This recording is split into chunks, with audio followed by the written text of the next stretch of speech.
Toi mon Dieu, chante mon cœur, un chant d'amour pour toi Seigneur, pour toi mon roi, chante ma voix, un chant d'amour, Seigneur pour toi.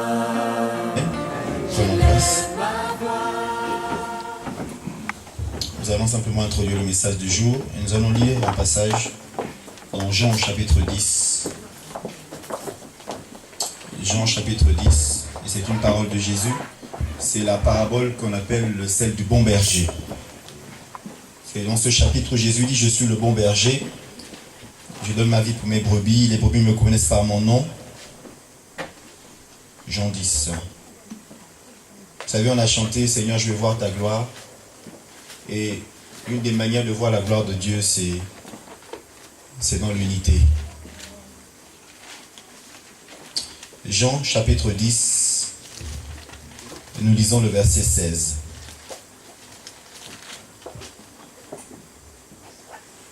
Jean chapitre 10, le verset 16. Amen. Celles-là aussi, il faut que je les amène. Elles écouteront ma voix et il y aura un seul troupeau, un seul berger. Amen. Amen. C'est-à-dire, le Seigneur parle des temps qui vont venir. Rappelez-vous que dans Ézéchiel 34, le Seigneur parle à un moment donné que ses brebis sont dispersées, sont sur les montagnes et qu'il n'y a personne qui prend soin de son troupeau. Et il a dit, j'enverrai un homme selon mon cœur appelé David qui va appeler mon troupeau sera prince devant moi. Et là, le Seigneur nous dit dans Jean 10 que il a encore d'autres brebis qui ne sont pas de cette bergerie. Celles-là, il faut aussi que je les amène. Elles entendront ma voix. Et ce qui est important, c'est la fin. Et il y aura quoi? Un seul troupeau et un seul berger. À la fin de toute chose, le Seigneur veut rassembler ses brebis. À la fin de toute chose, je pense qu'à un moment donné, il faut se poser la question de savoir, mais d'où viennent les dénominations? Pentecôtistes, évangéliques, charismatiques, catholiques, protestants, méthodistes. D'où viennent toutes ces choses? À la base, dans le livre des Actes des Apôtres, ils étaient un seul troupeau. Ils étaient un seul peuple. Mais lorsque l'homme ne veut pas se laisser conduire par le Saint-Esprit, il va lui-même vouloir contrôler les choses. Il va lui-même voir entre son frère et lui une différence. Il va vouloir marquer la différence. Mais devant Dieu, il n'y a qu'un seul troupeau, il n'y a qu'un seul peuple. Amen. Donc toutes ces dénominations n'ont vu le jour que parce que quelque part un homme a dit, tiens, moi je vais prendre la Bible, une portion qui m'intéresse, je serai baptiste. Moi je mettrai en avant le baptême par immersion. Un autre a dit, moi je serai plutôt pentecôtiste, je vais mettre en avant le parler en langue. Et voilà que chacun a pris une portion de la vérité pour se dire, voilà ma vérité à moi. On a fait une dénomination. Mais dans la fin de toute chose, à la fin des temps, Dieu va nous regrouper en un seul troupeau. Et je pense qu'on vit dans un temps prophétique. Amen. Je pense que si l'Église et les enfants de Dieu se laissent conduire par le Saint-Esprit ou obéissent à la voix du Saint-Esprit, vous allez voir que les choses seront faciles. Vous allez voir qu'il sera facile d'aller vers quelqu'un demander pardon.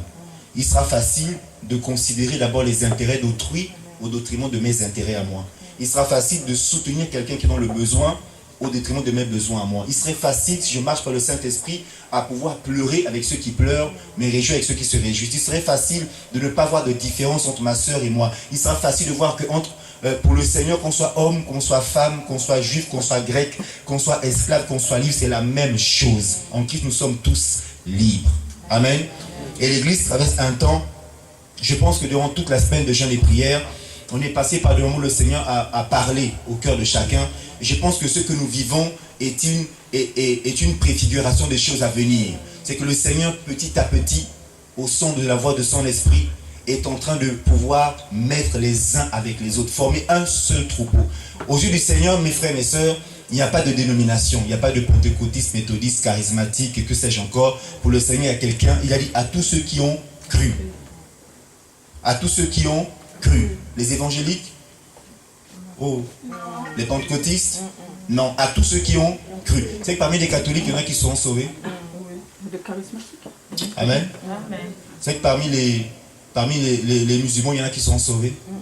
Je vais choquer parce que un jour, un musulman qui reçoit une visitation spirituelle. Ça, le Seigneur parle aux musulmans beaucoup par des visions.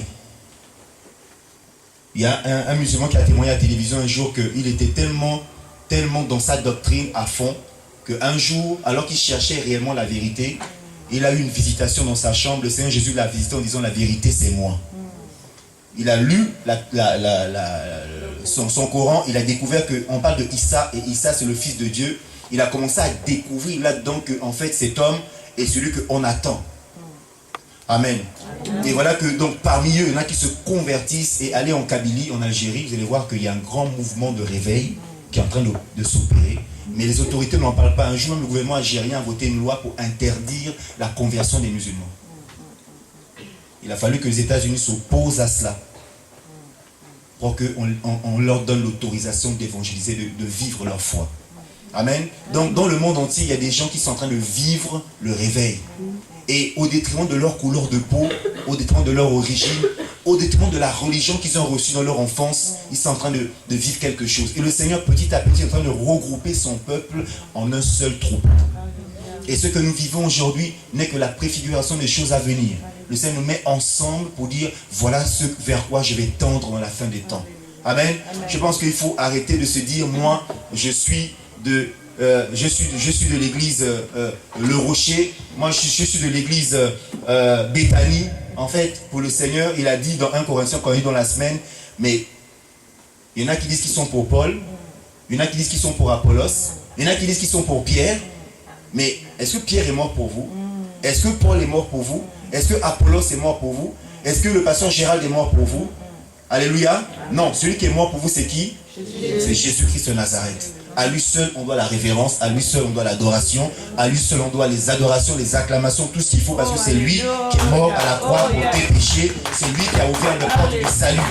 Amen. Lui et lui seul.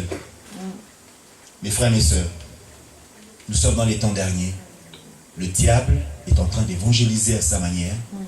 Amen. Et il est temps que l'Église laisse de côté ce qui nous divise et qu'on regarde à ce qui nous unit. C'est la parole, c'est l'esprit, c'est le sang qui a coulé à la croix de Golgotha. Amen. Amen. Au temps des apôtres, vous savez, il n'y avait pas comme nous voyons aujourd'hui, nous donnons de noms aux églises par nécessité, parce que nous sommes obligés par rapport à la préfecture de nous inscrire, de dire ce qu'on fait. Voilà, nous c'est l'église Nouvelle-Jérusalem, nous sommes l'église Réma, nous sommes l'église Béthanie, nous sommes l'église Amen du Potier, nous sommes l'église. On est obligé de faire ça par rapport à la préfecture. Mais devant le Saint-Esprit, ça n'a pas de valeur. Amen. Ça n'a pas de valeur. Devant le Saint-Esprit, ce qui compte, c'est toi, c'est ton âme. C'est quand tu es avec ton frère, tu es avec ta soeur, voilà ce qui compte pour le Saint-Esprit. Amen. Mais dans la tête, on peut avoir des forteresses qui nous bloquent. Il faut que ça saute. Amen, il faut que ça saute. Nous sommes tous frères. À l'époque de l'église primitive, je finis par là, on dit l'église de Corinthe. En fait, tous les croyants qui étaient à Corinthe, on disait l'église de Corinthe. Tous les croyants qui étaient à Vonvelin, l'église de Vonvelin. Amen. Tous les croyants qui étaient à Lyon, l'église de Lyon. Tous les croyants qui étaient en France, l'église de France. En fait, il n'y a pas de séparation. Si les chrétiens, si nous entrons dans ce mouvement prophétique, si nous nous laissons guider par le Saint-Esprit, alors facilement, on va marcher dans l'unité et on verra la gloire de Dieu. Le Seigneur a tellement de choses à faire dans ces temps derniers. Il a besoin de toi. Il a besoin de toi. Il a besoin de toi. Il a besoin de moi. Amen. Et pour ça, regardons aux intérêts du Seigneur et pas à ce qui peut nous diviser. Parce que le diable mettra l'accent sur ce qui peut te diviser avec ton frère. Pour que tu recules, que tu fasses ta chose à toi. Le temps vient et c'est maintenant où on fait les choses ensemble. Amen. Nous sommes ici. Le bien-aimé nous a accueillis. Vous êtes chez vous. Amen.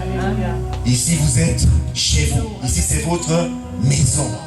Le pasteur Stan est votre pasteur. Amen. Il est ami les uns comme apôtre, comme pasteur, comme prophète, comme évangéliste, comme docteur. Le pasteur Gérald est votre pasteur. Amen. Nous sommes là pour paître le troupeau afin que vous puissiez parvenir à la perfection.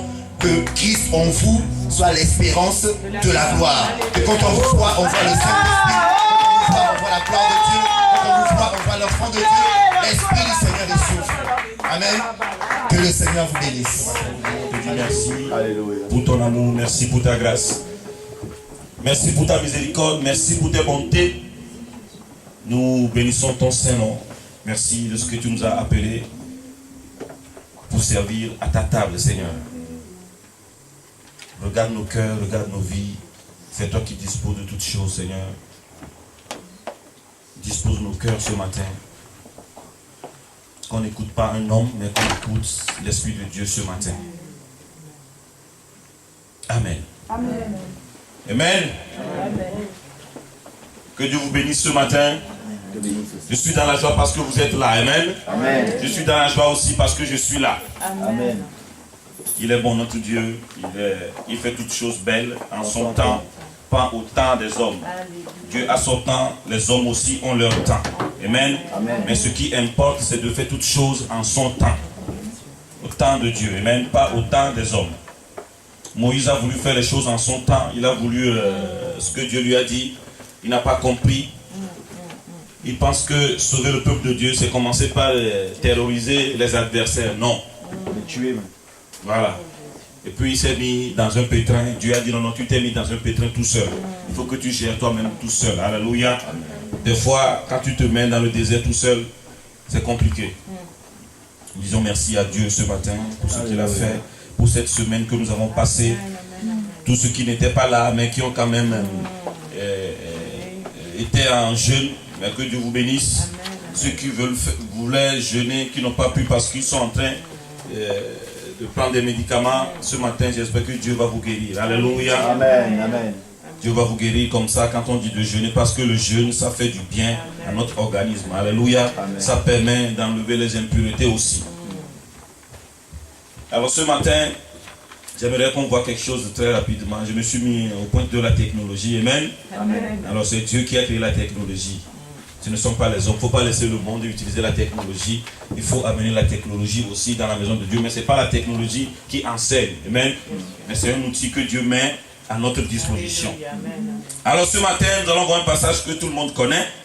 Mais fais comme si tu ne l'as jamais entendu. Amen. Amen. Même si je l'ai déjà dit une fois ici, fais comme si tu ne m'as jamais entendu. Amen. Genèse chapitre 3, versets 9 à 10. Genèse chapitre 3, versets 9 à 10. Alors si quelqu'un le trouve dans sa Bible, Amen, la Bible que nous utilisons tous, la parole de Dieu est éternelle, elle traverse les générations, elle traverse tous les temps, elle ne subit pas de transformation. Amen. Alors il y a un orateur qui dit souvent, si votre Dieu est mort, vous pouvez essayer le mien. Il faut le tester pour voir s'il est mort aussi. Mais le mien n'est pas mort, il est vivant. Amen. Amen. Si ton Dieu est mort, tu peux essayer le mien. Il est vivant. L'Éternel Dieu appela l'homme et lui dit, où es-tu? Cependant, l'Éternel Dieu appela l'homme et lui dit, où es-tu?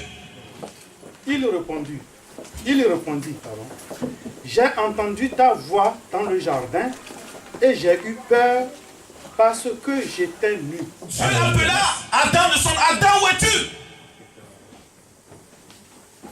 Alors avant que Dieu n'appelle Adam, souvent Dieu ne l'appelle pas, Dieu vient, il le voit tout de suite. Mais à un moment donné, Dieu l'a cherché un peu partout dans le jardin, Dieu ne l'a pas trouvé. Il est obligé de faire retentir sa voix pour dire, Adam, où es-tu? Dieu sait là où il était Adam, alléluia. Vu que Dieu n'arrivait, Dieu ne le voit plus. Parce qu'il a dit dans sa parole que sa main n'est pas trop courte. Mais il y a quelque chose qui fait que la main de Dieu devient courte.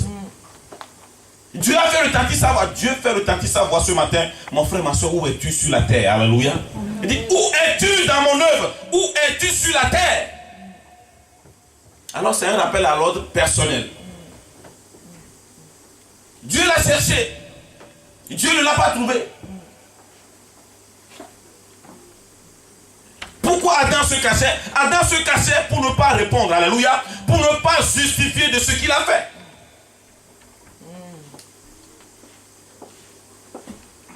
Mon frère, Dieu te pose la question ce matin, où es-tu? Où es-tu dans ta relation avec le Seigneur? Où es-tu dans tout ce que Dieu t'a confié? Où es-tu? Quelle est ta position sur terre? Alléluia. Quelle est ta position? Tu en es où? Avec toutes ces responsabilités que Dieu t'a confiées. Parce que dans le jardin, Dieu a confié une responsabilité à Adam. Et Dieu venait de temps en temps pour voir comment ça se passait dans le jardin. Et voilà, à un moment donné, Adam était devenu introuvable. Alors qu'on ne nous dise pas, pour revivons cachés. Alléluia, c'est le message du diable. Alléluia. Amen. Adam a répondu, je me suis caché. L'homme n'a pas le droit de se cacher sur terre. Non, ce n'est pas la vocation de l'homme de se cacher. C'est pour ça, ça fait des années que tu te caches. Tu joues au cache-cache avec le Seigneur. Alléluia. Le Seigneur t'a cherché pour te guérir. Il ne t'a pas trouvé. C'est pour ça, jusqu'à présent, tu n'as pas eu part à ta guérison. Alléluia. Pourquoi? Parce que tu jouais au cache-cache avec le Seigneur. Le Seigneur t'a cherché pour user de bonté envers toi. Parce qu'il n'a pas oublié son alliance. Adam dit, je me suis caché.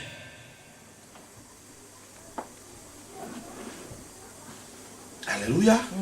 Donc tout homme qui vient sur terre, alléluia, quand un homme vient sur terre, il y a une nouvelle chose qui est venue sur terre, alléluia, une chose initiale qui n'a jamais existé.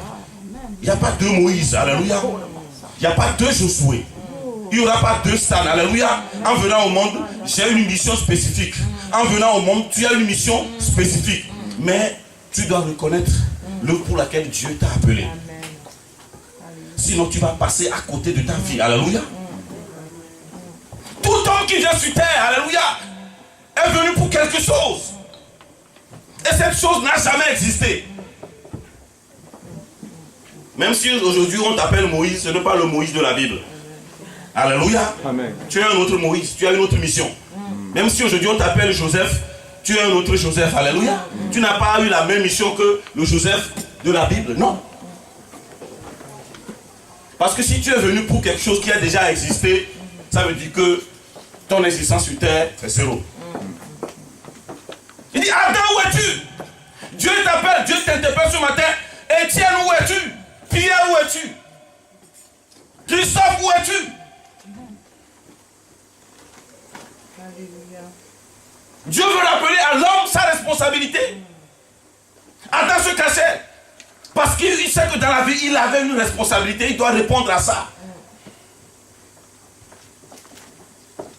Il se cachait. Quand on chante notre ami Johnny, c'est pas mon ami, mais c'est un frère. Il dit, nous avons tous en nous quelque chose de Tennessee. Vous avez une fois entendu cette chanson? Moi, je n'ai rien en moi de Tennessee, mais j'ai quelque chose en moi de Jésus. Alléluia. Dis ce matin, tu as quelque chose en toi de Jésus. Tu as quelque chose en toi de Jésus. Et il chante, nous avons tous quelque chose en nous de Tennessee. Moi, je ne suis pas américain. Tennessee, c'est en Amérique, non? Oui, non. Moi, je suis du royaume. J'ai quelque chose en moi du royaume. Amen. Quand tu viens au monde, quand tu viens sur terre, il y a quelque chose initial qui n'a jamais existé, qui est arrivé sur la terre. Et Dieu me fait un rappel à l'ordre. Dieu est en train de ramener Adam. Mais pendant que Adam se cachait, pendant des années, il y en a qui se cachent. Dieu ne te voit pas. Mais tu dis que tu viens à l'église tous les dimanches, mais Dieu ne te voit pas. Adam jouait au cache-cache.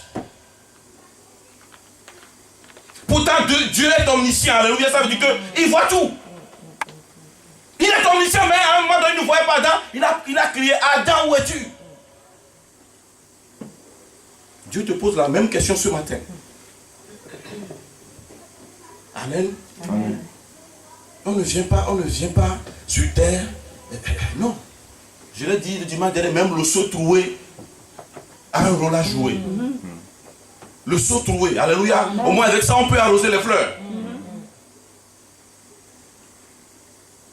Adam, où es-tu?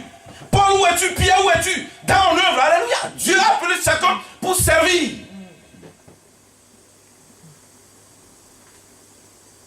Adam fuyait sa responsabilité. Il jouait au cache-cache avec Dieu.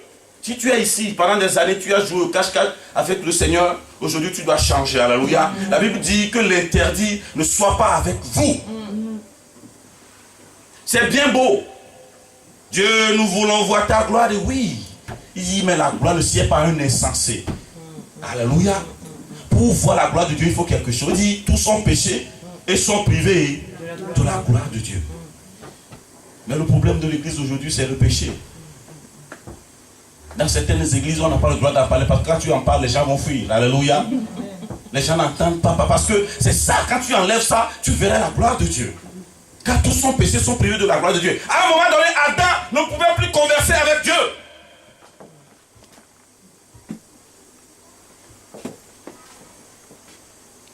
Et quand Jacob devait retourner à la maison, il a peur de son frère. Et comme il avait des serviteurs, il avait confié à chaque serviteur des troupeaux. C'est un passage que j'aime beaucoup. Il avait confié à chaque serviteur des troupeaux. Il les a séparés.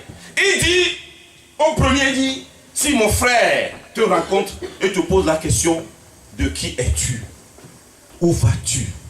Et ce troupeau qui est devant toi, à qui appartient-il? Alléluia.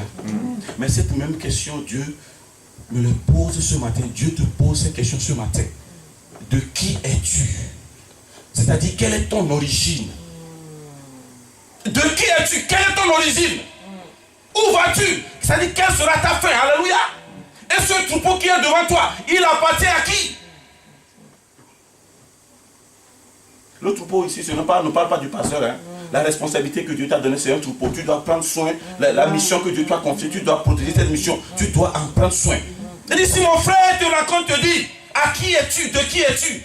Quel est ton patron? De qui? Pour qui travailles-tu? Et ces troupeaux qui sont devant toi, ces troupeaux appartiennent à qui? Dieu te pose cette question ce matin. Rappelle-toi de ton origine. Rappelle-toi là où tu vas. Il dit, ce troupeau-là, il appartient à qui? Ça veut dire que, sache que tu auras à rendre compte un jour de tes actions. Alléluia.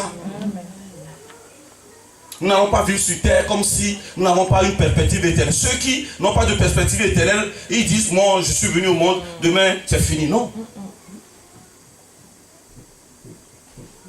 De qui es-tu?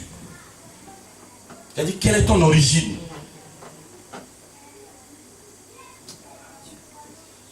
Où vas-tu? Et ce troupeau qui est en face de toi, il appartient à qui? Alléluia. Alléluia. Tu viens au monde avec quelque chose qui n'a jamais existé. Tu viens au monde avec une qualité qui n'a jamais existé. Amen. Tu viens au monde avec un don qui n'a jamais existé. Si ce don existait, tu n'allais pas venir. Alléluia.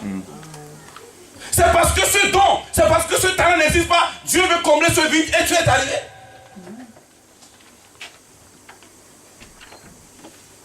De qui es-tu? Où vas-tu? Et ce troupeau, il appartient à qui?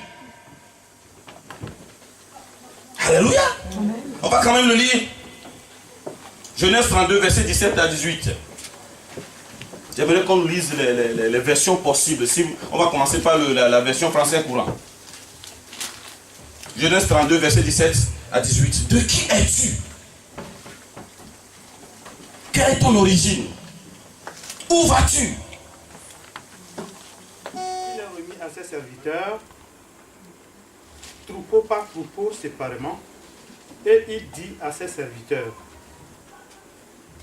passez devant moi en laissant un intervalle entre chaque troupeau. Il donna cet ordre au premier. Quand mon frère Ésaü te rencontrera et te demandera, à qui es-tu? À qui es-tu? Où vas-tu? Où vas-tu? À qui appartient ce troupeau devant toi? De qui es-tu? Alléluia. Tu vas dire que oui, je suis de telle famille, de telle famille. Oui, la Bible dit que c'est de lui et de lui seul que toutes les familles sur la terre tirent son nom. Alléluia. C'est de lui et de lui seul. On peut nous parler de Dieu ici. C'est de lui et de lui seul que toutes les familles tirent le nom. Tu vas me dire que tu es peut-être burkinabé, je ne sais pas. Chinois. Chinois, je ne sais pas. Mais la Bible dit que c'est de lui et de lui seul que toutes les familles tirent le nom. Alléluia. Ce troupeau, merci. À qui appartient ce troupeau qui marche devant toi?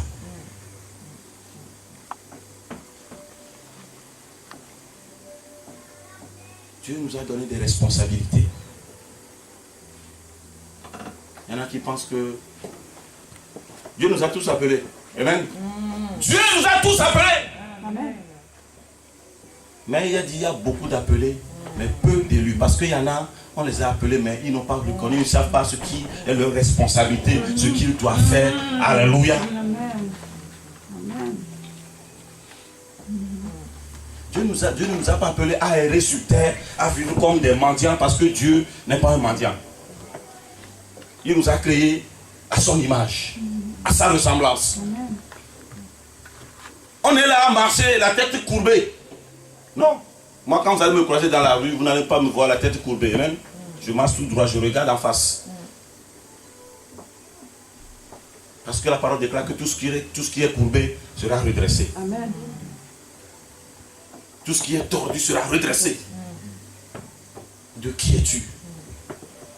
Où vas-tu? Quand Dieu veut bâtir une œuvre, il bâtit d'abord l'homme ou bien la femme qu'il a choisi pour faire l'œuvre. Alléluia. Dieu nous a choisis. C'est pour son œuvre. Mais il faut qu'il bâtisse d'abord nos vies. Alléluia.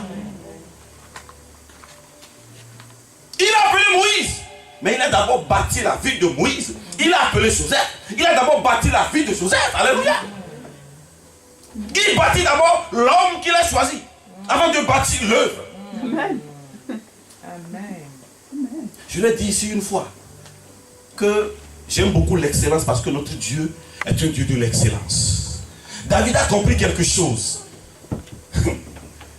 Je le dis ici, quand Dieu te donne quelque chose à faire, fais-le correctement. Ne dis pas, oh, le pasteur, chaque fois il me dérange. Ce n'est pas le pasteur qui te dérange. En parlant ainsi, tu parles contre Dieu.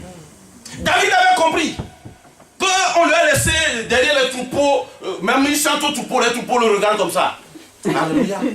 Il n'y avait pas de reconnaissance. David pouvait dire non, non, non. Mais tous les matins, quand il se lève, il prend son instrument de musique. Alléluia.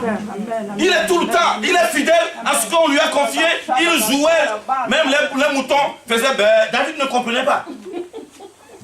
Mais il a continué. Pourquoi? Parce que David avait compris quelque chose. Qu'il n'est pas le premier à être berger, mais que Dieu était son berger à lui, David. Alléluia. Quand il a compris que je n'étais pas le premier à être berger, mais Dieu aussi, il est berger, mais il n'est pas berger de n'importe qui, mais il est mon berger. C'est pour ça qu'il a composé l'Éternel est mon berger. Il a vu, David a vu la façon dont Dieu l'entretenait, le troupeau que Dieu lui a laissé. C'est une responsabilité, mon bien-aimé. Il dit, le troupeau qui est devant toi, il appartient à qui? On a confié un troupeau de troupeaux à David. David prenait soin de ces troupeaux-là. Il leur jouait même de la musique pour les apaiser. Il les conduisait dans de verts pâturages. Il a compris que c'est ce que Dieu faisait avec lui, David. Et ce troupeau-là, de qui es-tu? Où vas-tu? Ce troupeau-là qui est devant toi, il appartient à qui?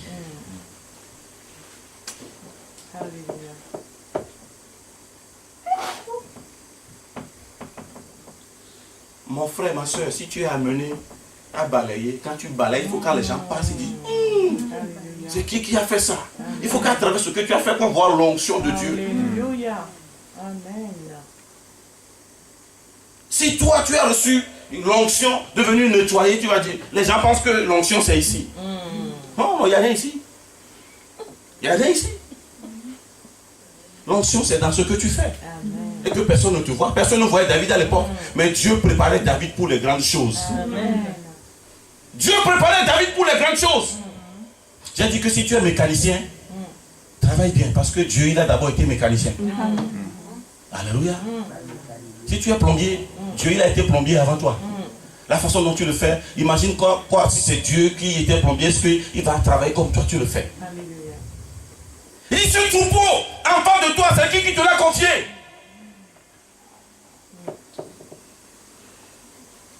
Ton troupeau, c'est la mission que tu as reçue. C'est le talent que Dieu a déposé en toi. Alléluia. Amen. Sache qu'un jour tu vas rendre compte. J'ai dit que la maison de Dieu ici, ce n'est pas une salle d'attente pour aller au ciel. C'est un endroit où il faut s'exercer. Alléluia. Il a confié des troupeaux, il les a séparés. Il a donné aux uns pour apôtres, aux uns pour docteurs. Dieu a séparé, Jacob a séparé les troupeaux pour qu'on puisse faire la différence. Pour dire que, d'ici jusqu'à ici, cette bergerie, c'est pour mon bien-aimé Stan. C'est une question de responsabilité.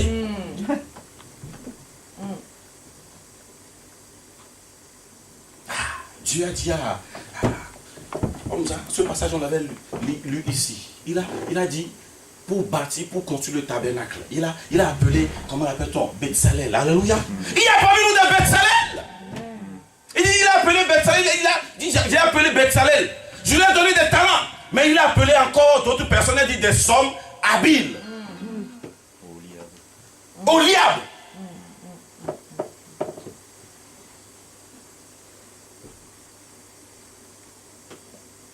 Alléluia. Quand Dieu veut bâtir une œuvre, il bâtit d'abord l'homme. Alléluia. Amen. Il bâtit d'abord l'homme. Alléluia. Dieu sait qu'il va confier ce peuple-là au petit David. Même pour venir oindre David, son père biologique l'a oublié, l'a ignoré, l'a multiplié par 0. Il a fallu qu'on insiste, on insiste. Mais c'est tout ce que tu as. C'est tout ce... Moi, quelqu'un veut venir oindre quelqu'un dans ma famille. Je vais même appeler mes cousins. Je dis que ceux-là aussi font partie de ma famille. On ne sait jamais. Oui, on ne sait jamais. Mais David a été oublié. Pendant ce temps, David s'occupait d'une bergerie. Il s'occupait de ça. Il protégeait les bénis. Il risquait même sa vie. Aujourd'hui, parmi nous, les gens ne sont pas prêts à risquer leur vie pour l'œuvre de Dieu. David risquait sa vie pour le petit troupeau qu'on lui a confié, dont personne ne savait même pas qu'il est quelque part dans la brousse avec le troupeau. David pouvait dire, oh, de toute façon, l'ours peut manger une brebis, c'est pas grave. Parce qu'il a compris que Dieu, il est berger. Il a vu comment Dieu s'occupait de lui, David. Il a pris l'exemple de Dieu et dit non, si Dieu, il s'occupait de moi comme ça, non. Dieu, c'est un berger. Non, ce n'est pas une question du pasteur ici. Il dit oui, le pasteur il est là. Non, toi aussi tu es un berger. Parce que tu as une responsabilité. Dieu t'a confié un troupeau. Dieu t'a confié quelque chose. Tu dois protéger ce que Dieu t'a confié. Tu dois le faire avec excellence. Pour l'édification du corps de Christ. De qui es-tu? Où vas-tu? Et ce troupeau qui est devant toi, il appartient à qui? Il appartient à quelqu'un.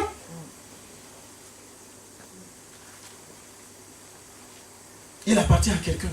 Nous avons reçu tout par pure grâce. Si tu possèdes quelque chose que les autres ne possèdent pas, ne sois pas orgueilleux. Si tu ne possèdes pas quelque chose que les autres possèdent, ne sois pas triste. Oui, triste parce que c'est l'envie qui te pousse à être triste. Alléluia.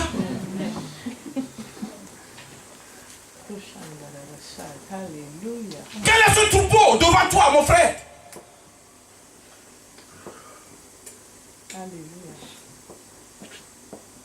Dieu veut bâtir.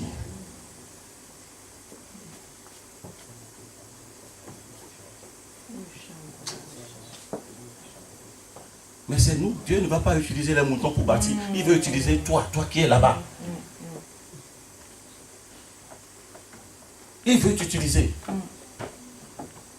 Mais laisse d'abord Dieu te bâtir. Parce qu'il bâtit d'abord l'homme. Il prend les choses insignifiantes qui n'ont pas de valeur.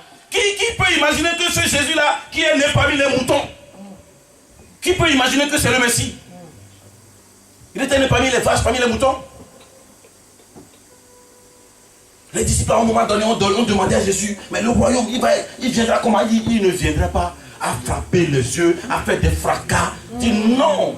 Dieu est en train de dire, quand tu veux faire une œuvre, il le fait tout doucement dans la douceur. Les gens ne voient même pas les choses venir. Il dit non, le royaume des cieux ne viendra pas à frapper les regards. On dit oui, le royaume est là. Non. C'est pour ça qu'il a pris la parabole des grains de moutarde. Il est tout petit. C'est-à-dire, quand Dieu commence son œuvre, l'œuvre, on ne voit pas. On ne le voit pas. Dieu appelle quelqu'un pour dire, bon, voici ce que j'ai l'intention de faire.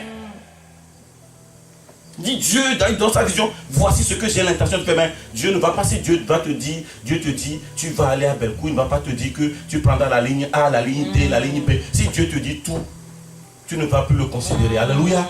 Il te dit seulement, je vais t'envoyer à Belcou. Mais avant d'aller là-bas, il va commencer par enlever des plumes.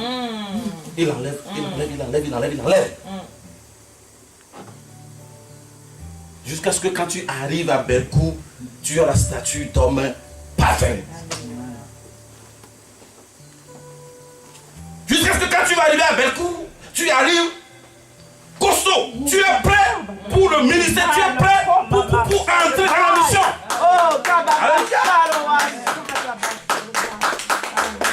Tu es prêt pour entrer dans la mission. Je le dis souvent que dans les choses intermédiaires, si tu ne le fais pas bien, ce n'est pas les choses permanentes que tu le feras bien. Alléluia. Pendant qu'on est 5, pendant qu'on est 10, c'est en ce moment que tu dois montrer, alléluia, à Dieu que même 5 tu peux le faire. Si Jalon disait à Moïse, à Joseph, le rêve que tu as eu là, tu vas aller en prison, tu vas faire ça va changer le comportement de Joseph. Ça va changer son attitude. Mais Dieu a dit qu'il a mis des gens comme Eliab, qu'il a mis des gens comme Bethsalel, mais il a dit qu'il a mis encore des hommes habiles.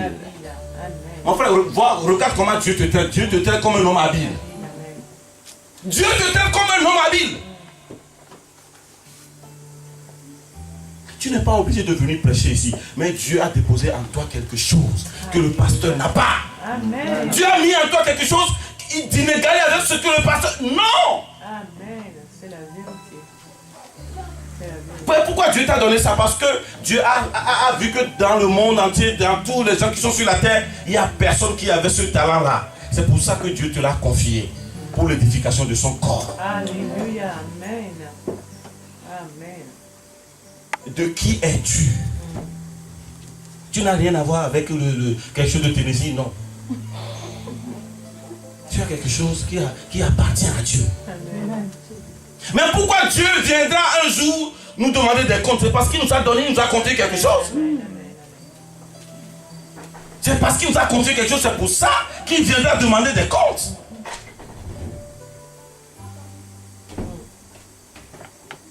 Pierre chapitre 5, versets 1 à 4. Vous allez voir, quand je parle de troupeau, de bergerie, ce n'est pas au pasteur, ce message-là ne s'adresse pas. Le pasteur a sa bergerie. Toi, en tant que musicien aussi, tu as ta bergerie. Amen. Toi, en tant que, je ne sais pas, intercesseur, tu as ta bergerie. Tu dois prendre soin de troupeau que Dieu t'a confié, comme David l'a fait. C'est pour ça que Dieu dit, ce petit David-là, je n'ai trouvé personne. Il dit, ce David, c'est l'homme selon mon cœur. Alléluia. Amen. Parce que David a scruté, David a vu comment. Pourtant, David a beaucoup tué. Hein. C'est quelqu'un qui a les sangs sur les mains. 1 Pierre chapitre 5, verset 1 à 4. Les recommandations que j'adresse à ceux qui sont anciens parmi vous, moi qui suis ancien comme eux, témoin des souffrances de Christ et participant de la gloire qui doit être révélée. Prenez soin du troupeau de Dieu. Prenez soin du troupeau de Dieu.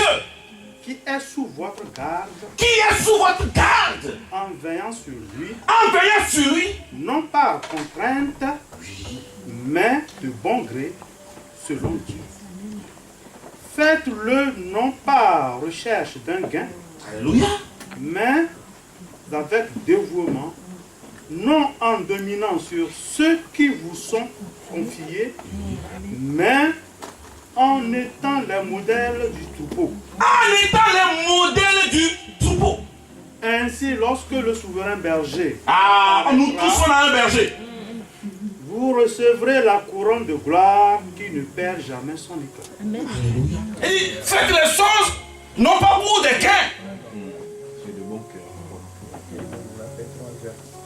Oh, pasteur, je vois que bon, dans cette assemblée, si on mettait si on les sonorise, tu n'as pas besoin de prendre le micro. Si on faisait descendre le micro, c'est bon. J'ai trouvé cette idée-là. Ça, combien ça va coûter?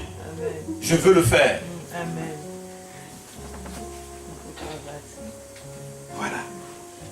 Parce que moi, des fois, moi, ça m'embête parce que j'aime beaucoup. Alléluia. Quelqu'un peut dire, oh, pasteur, écoute, si on mettait du tapis, je veux le faire. Amen.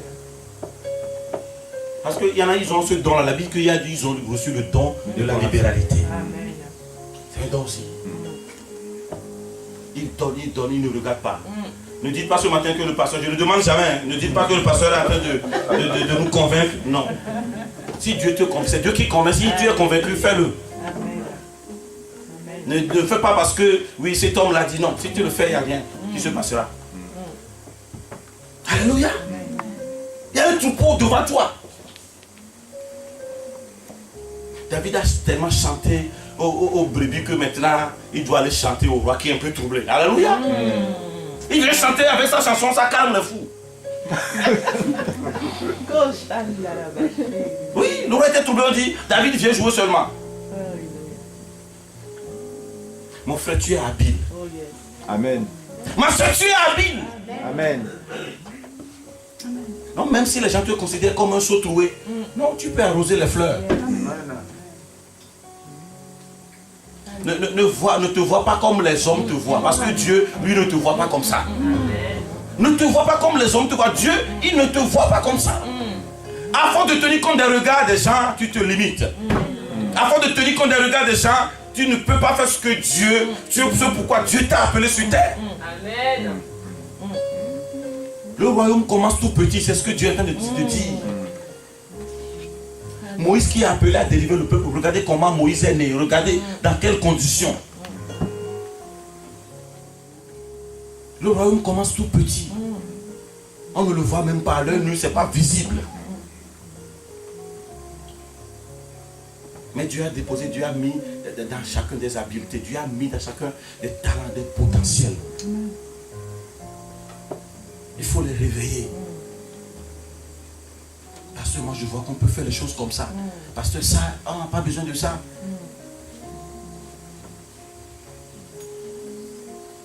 Quand Dieu appelle quelqu'un, la personne n'est pas seule. Il met des gens à côté. Il met des hommes habiles, des Bezalel.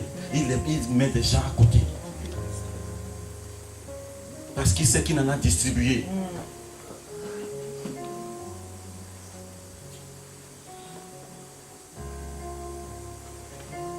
Dans la maison, il n'y a pas que chanter, il n'y a pas que nettoyer. Il y a le social aussi. Il y en a, ils ont besoin d'être conseillés sur plusieurs plans. Si tu es habile dans ça, tu dis, moi ça je peux le faire.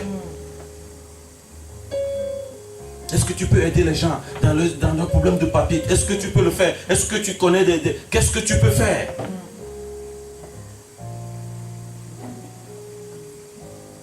L'église, ce n'est pas seulement venir dimanche quand on vous prêche, non.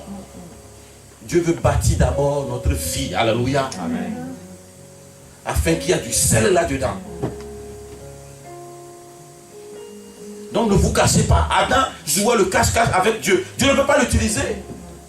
Il jouait le cache-cache. Mais la parole déclare aucune créature n'est cachée devant Dieu.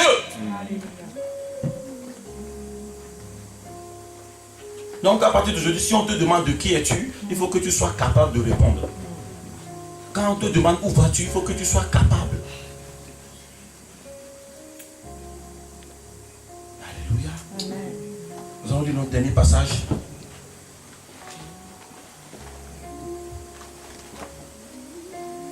Exode 31,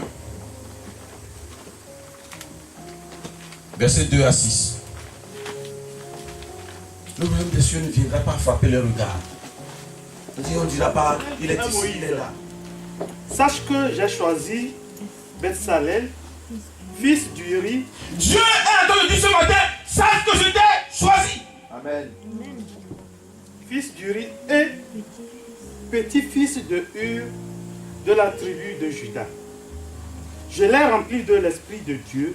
Dieu dit ce matin que tu es rempli de son esprit. D'habileté, d'intelligence. Il dit que tu es intelligent. Il dit que tu es habile. Pour toutes sortes de travaux. Alléluia. Je l'ai rendu capable de faire des inventions. Mon frère, ma soeur, tu es capable d'inventer. Alléluia. Amen, amen, amen. Tu es capable d'inventer. De travailler l'or, l'argent et le bronze, de graver la pierre à enchâsser, de travailler le bois et de réaliser toutes sortes de travaux. Je l'ai moi-même donné pour aide au Loliab. Alléluia. Dieu dit, seulement je lui ai donné l'habilité, mais j'ai encore mis quelqu'un à ses côtés. Dieu dit, il t'a donné de l'habilité, mais il a mis encore quelqu'un à tes côtés. Alléluia. Il dit que le travail, tu ne le feras pas seul. Moi, Dieu me dit que le travail ne se fera pas seul. Qu'il a mis quelqu'un à mes côtés. Amen. Alléluia. Amen. Je lui ai moi-même donné, moi. Ce n'est pas un homme qui a mis quelqu'un à tes côtés. Alléluia. Non, ce n'est pas un homme. Si c'est un homme, le jour il va être fâché comme toi, il va l'enlever. Mais Dieu dit que c'est lui-même. Alléluia. Continue jusqu'au verset 6e. Je lui ai moi-même donné pour aide au Oliab, fils d'Aïsamak, de la tribu de Dan. J'ai mis de l'habileté dans l'esprit de tous les artisans. Alléluia. Dieu est en train de dire à Eliab aussi que il y a encore des hommes autour de toi, Eliab, qui sont habiles. Pour qu'ils fassent tout ce que je t'ai ordonné. Alléluia. Ce matin, on va se lever sur nos pieds. Dieu nous a donné des habiletés pour qu'on puisse faire son œuvre. Alléluia. Pour qu'on puisse accomplir, pour que le tabernacle soit totalement achevé. Dieu dit qu'il a tout ce qu'il faut. Il a mis tout ce qu'il faut. Alléluia. C'est comme ça quand les femmes préparent, elles ont tout. Du gombo, du piment, du maïs, magique cube, je ne sais pas. Elles ont tout à côté pour que la sauce soit comment? Délicieuse. Alléluia. Amen. Nous sommes des Eliab, Bezalel, des hommes habiles. Dieu veut bâtir nos vies d'abord avant de bâtir son œuvre. Alléluia. Est-ce que tu veux faire partie de cette génération? La parole de Dieu est éternelle, elle traverse le temps. Alléluia. Sans qu'elle ne subisse des modifications. Elle traverse les générations. Tu es venu parce que tu es venu sur cette terre parce que Dieu sait. Dieu a déposé quelque chose en toi. Ne te cache pas. Ça fait des années que tu joues à ce jeu de cache avec Dieu. La Bible dit, écoutez-moi bien, que celui qui cache ses transgressions ne prospère jamais. Alléluia. Ça fait des années que tu cachais tes transgressions. C'est pour ça que la prospérité est éloignée de toi. Alléluia. La Bible dit que celui qui cache ses transgressions ne prospère point.